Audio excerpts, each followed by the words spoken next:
Existe uma coisinha no inglês que realmente deixa o listening mais difícil do que quando você vai aprender uma língua como português, espanhol e italiano. Realmente, você não dá maluco, o inglês ele tem um temperozinho de dificuldade extra. O nome dessa coisa em inglês é oronym. Esse negócio é tão particular do inglês que eu nem encontrei uma palavra equivalente ao português. Então, eu vou simplesmente usar uma tradução bem bruta aqui, chamada orônimo, tá bom? O que é um orônimo? Um orônimo é uma coisa bem particular do inglês, de novo, que faz com que, quando você ouve uma palavra sendo pronunciada, os sons dela são muito parecidos com uma outra palavra. E eu tenho aqui um baita de um exemplo para dar para você. Eu vou tocar aqui para você um áudio e eu quero que você ouça esse áudio enquanto você lê essas frases aqui do lado. No momento que você estiver lendo, você vai reparar que você consegue ouvir todas essas frases. Dá uma ouvida só. That is embarrassing! That is embarrassing! That is embarrassing! That is embarrassing! That is embarrassing! That is embarrassing! That is embarrassing! That is embarrassing! Viu só? Esse áudio aí é de uma torcida organizada gritando no estádio, né? E você consegue ouvir todas as 8 frases quando você está lendo enquanto você ouve. Você ouve Bart Simpson bouncing, rotating partnership, that is in my receipt, laughter is in motion, that is embarrassing, lactates in pharmacy, baptism parity, and that is in mercy. Você consegue entender todas por causa da forma que está sendo pronunciado. É isso que é um orônimo. Isso vai acontecer porque no inglês muitas palavras têm uma fonética extremamente parecida. E quando você está falando rápido, ou quando tem muita gente falando ao mesmo tempo, ou às vezes numa música, quando a música está lá tocando e tem uns instrumentos juntos assim, fica difícil por teu ouvido capturar qual exatamente foi aquele som. Então, eu tenho uma boa e uma má notícia. A má notícia é que isso realmente acontece. A boa notícia é que você não tá maluco. Quando você não consegue ouvir uma coisa em inglês, às vezes a culpa não é sua. Às vezes é realmente um orônimo que deixa o negócio mais difícil. Tá, até agora eu te apresentei um problema. Agora, como que a gente resolve este problema dos orônimos? Como é que a gente lida com eles? Eu tenho 2 coisas para te falar sobre isso. A primeira é que nós também temos orônimos em português. Então, a gente já sabe mais ou menos como lidar com esses caras. Eu tenho aqui um exemplo bem legal de um orônimo em português para você poder ver. Olha só. A frase "eu me orgulhei" e a frase "eu mergulhei". Certo? Falando devagarzinho assim, elas ficam claramente diferentes uma da outra. Mas se eu falar rápido, eu mergulhei, você não sabe direito qual que eu falei. Eu mergulhei, eu mergulhei, eu mergulhei, eu mergulhei. Certo?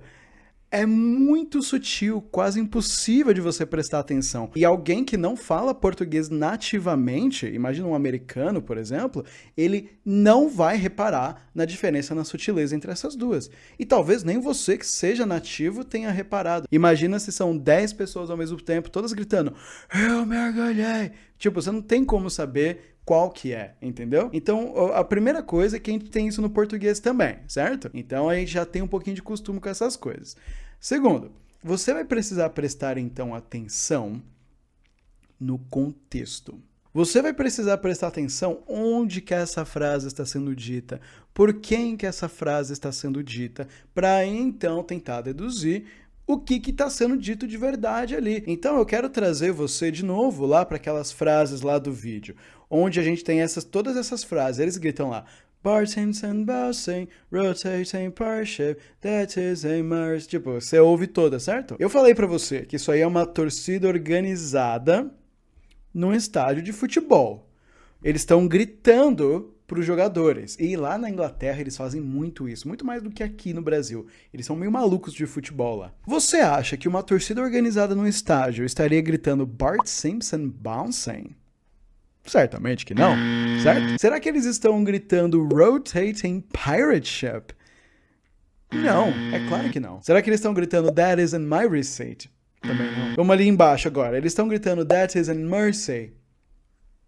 Já fica um pouquinho mais plausível, mas também não. Baptism Piracy, isso não faz nem sentido, não é nenhuma frase. Lactates in Pharmacy, também não. Lobsters in Motion, se fossem pescadores, talvez. Mas como eles são torcedores no estádio, a grande probabilidade é que eles estejam gritando That is embarrassing. That is embarrassing significa isso é constrangedor.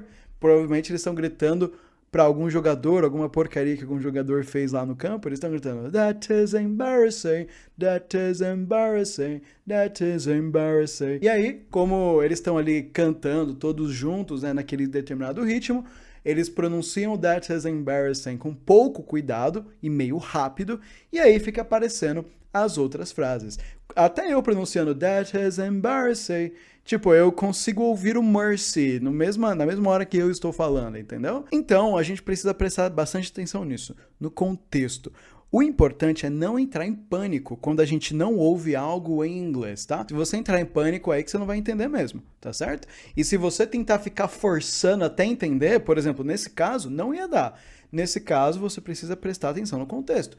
Não adianta o quanto você ouvir essa cantoria deles, só com base na pronúncia você não vai entender. Impossível. Inclusive, eu peguei esse áudio de um canal que estava falando de inglês e é um canal de um gringo que também não estava entendendo isso. Ou seja, nem o gringo entendeu. Então, não importa o quanto você forçar isso aqui, você não vai entender. Você precisa parar, analisar o contexto. A boa notícia é que em situações normais de temperatura e pressão, quando a gente tem inglês para lidar, normalmente o inglês não vai estar isolado assim. Ele vai estar dentro de contexto, vai ter uma música que é sobre alguma coisa, vai ter um livro que é sobre alguma coisa, um filme que é sobre alguma coisa, e aí você vai conseguir usar todo esse contexto para você deduzir o que aquela frase significa. E eu já ouvi aluno falando que, mas eu queria ouvir, entender o que eles estão falando. Só que, meu caro, minha cara, a dedução faz parte da comunicação. Quando a gente está se comunicando com outra pessoa, a gente deduz muito do que a outra pessoa vai falar. Você já deve ter... Isso é treinado nas escolas, inclusive, isso é muito importante. Por exemplo, quando uma pessoa explica um negócio para você, uma professora, né? Na escolinha, ela fala bem devagar para os alunos completarem a frase dela, certo? Então, eles falam o seguinte, ó. O sol é Aí as crianças terminam. Amarelo. As crianças estão deduzindo o final ali da frase da professora. A professora está usando tanto o conhecimento prévio que os alunos têm, quanto a dica do começo da palavra para puxar na memória delas a resposta certa para a pergunta. Então, a dedução é uma parte natural da nossa comunicação como seres humanos em geral. Então, você não só pode, como deve usar isso a seu favor. Então, não entendeu uma frase? Olha para o contexto. Quem que está falando essa frase? Onde que ela está sendo dita? Qual é o tom dessa frase? O que tem em volta dela ali para você tentar deduzir um pouco do que está acontecendo. Eu tenho mais uma para você. Esse orônimo é bem interessante. Essa daqui é de uma história. Olha só. Um americano, ele foi viajar para Irlanda, certo? E lá ele estava procurando uma estação de metrô. Ele entrou numa lojinha que estava ali aberta e perguntou para a moça, né? Where is the nearest subway station? Where is the nearest subway station? Onde é a estação de metrô mais próxima? E a mulher irlandesa, ela falou o seguinte: It's a 1-minute walk. It's a 1-minute walk. It's a 1-minute walk.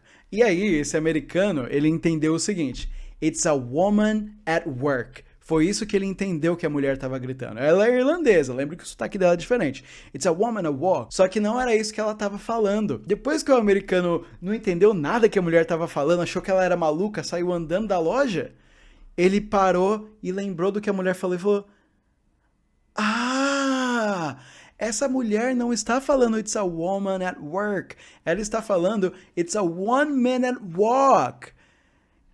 Olha só esse orônimo, olha só a primeira frase. It's a woman at work. E a segunda, it's a 1-minute walk.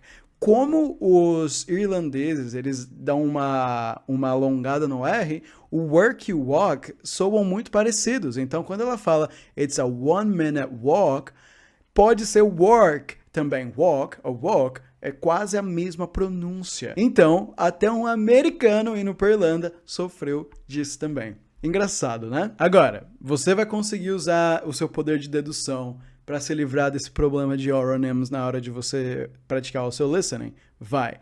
Mas você precisa praticar. Tem que praticar. O poder da dedução, ele só vem quando você se acostuma o suficiente com a língua a ponto da tua cabeça começar a conseguir adivinhar o que vai vir depois. Certo? Então tem que praticar. E no espírito da prática, eu passei aí os últimos mais de 6 meses, quando eu tava viajando pela Europa, ao invés de ficar passeando lá pelos lugares, durante a semana eu tava trabalhando, construindo para você o Desbloqueie o Seu Inglês, que é um curso que foca em ajudar quem tem bloqueio no inglês ou quem quer começar a aprender inglês sem correr o risco de tomar um bloqueio. Você já deve ter ouvido aquela... ouvido... Olha o orônimo aí. Você já deve ter ouvido a pessoa falando coisas como... eu consigo ouvir inglês, mas eu não consigo falar. Pois então, este curso serve justamente para ajudar a solucionar esse tipo de problema, assim como os orônimos também. Lá eu falo bastante de pronúncia. Foi um curso que eu dediquei muito tempo para fazer, eu acho que ele ficou muito bom. Você mesmo pode entrar lá no site para ver o que eu ofereço para você, e você também vai poder ver os depoimentos de outros alunos que já fizeram o curso e que gostaram bastante também. Clica no link da descrição para você poder ir lá dar uma olhada, eu tenho certeza que você vai gostar. E na hora de praticar o seu listening, presta bastante atenção no contexto, use o seu poder de dedução, mas lembra, tem que praticar. E o melhor momento para você começar a praticar inglês era ontem. O segundo melhor momento para você começar a praticar inglês é hoje, agora. Então faz isso agora. Vai!